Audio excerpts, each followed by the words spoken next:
How are you, everyone? Today, also, we start our lesson from something new. Before that, let me introduce my students.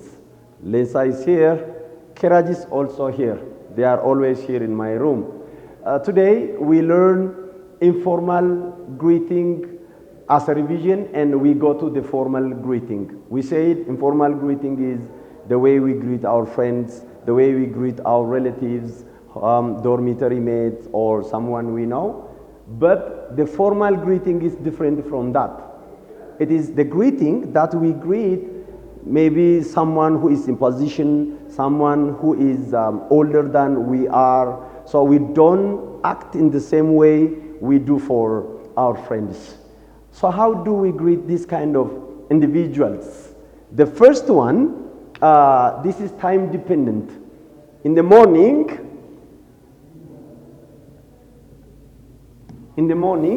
if I go to office and greet someone, how do I greet the person?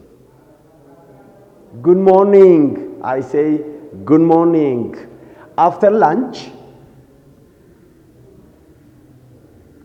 how do I greet someone? Good afternoon. That's good. Good afternoon. What about around the night when the sun sets? Good evening. I say good evening. When it's time to go to bed, what should I say to my family members and go to my bed? Good night. That's good night. Good night. So we can say good morning in the morning, good morning, good afternoon, good evening, and good night. Isaan kuni namoota nuuni akkaataa hiriyoota keenyatti dhiyaachuun barbaanneen dhiyaannee nagaa gaafannuudha jechuudha.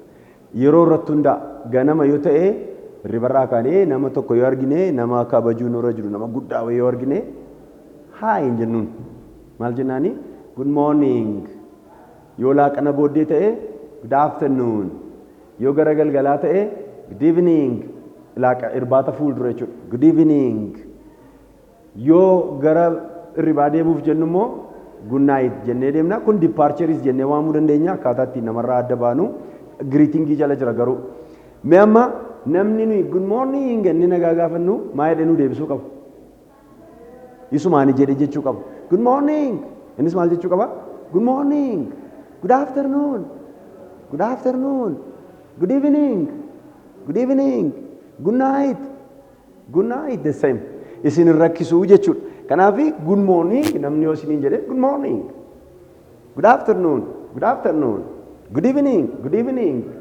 Good night. Good night. So the pronunciation, sometimes students face difficulty in pronouncing. Most of the time they stress D, but not. Good morning. D yeroo hundumaa dirqama barbaacha deemnee good morning jechuun nu gaafatu. Good afternoon hin jennu. Good evening hin jennu. Good night. D yeroo jedhu dhaggeeffadhaa. D ni dhaga'ama. Good morning. D dhageessaniitu nageenye. Walitti siqee good morning. Mee jedhamee na booddeedhaan. Good morning. Sagalee keessan ol kaastanii good morning. Yes. Good afternoon. Nice. Good evening. Great. Good night. Yes, good night. D is not pronounced hard, not pronounced well. Pronunciation is Canada akkaataa kanaatiini formally nama nagaa gaafachuu dandeenya. Neutral warri nuyi jennu immoo jiru. Formally dhaafis informal dhaafis kan fayyadamnu. Fakkeenyaaf how are you? Neutrally dha kun. Nama guddaadhaanis how are you jechuu dandeenya. Hiriyoota keenyaanis how are you jechuu dandeenya. Even neutrally akka hi, hey, hey men baay'ee informaalii miti. Nama guddaadhaafis fayyadamuu dandeenya. Garuu hello innee kaanee expressionii kan biraa fayyadamuun nurra jira. Yoo dhiisnee somaa rakkoon qabu.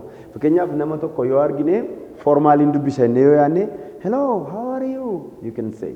Baay'ee formaalii miti garuu amma ta'e wayii formaalitii of keessaa qaba. Kanaaf nama yeroo baay'eedhuma formaalii dhannee yaadne garuu immoo akka riyaa keenyaatti immoo ittiin siqnee maal jennee nagaa gaafannaa how are you yookiin hello innee kan biraatti hubnee nagaa gaafachuu dandeenya jechuudha.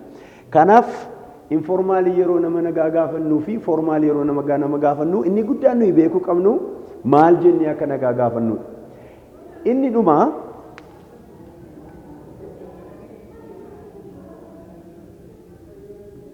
how do you do? Sakana nama arruma argine hin beekne yeroo jalqabaaf argine garuu formaalii immoo nagaa gaafanne yaannu how do you do jennee nagaa gaafanna. The response for how do you do is how do you do?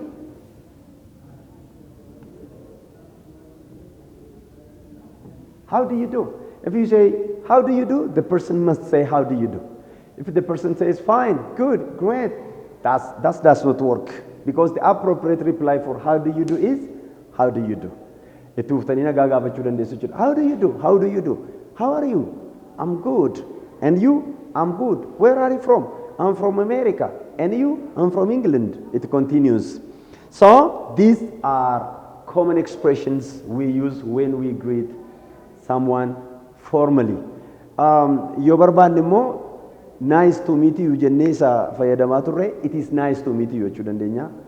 My pleasure jedhaa kan turre it is my pleasure jennee hima guutuu goonee fayyadamuu dandeenya. Greet gaafa goonuu jechuudha.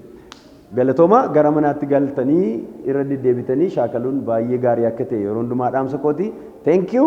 This is the end of this lesson. Today we learned how to greet someone formally and the expressions and the responses that we often use to reply. This needs practice. It is so easy. You have to practice. In a very short time, you can speak nice English.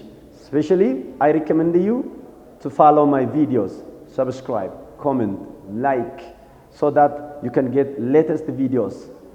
In the future, you will have more helpful English lessons. Thank you. I hope you will be with me always. You will be in my room like Rajan Lensa. Thank you again.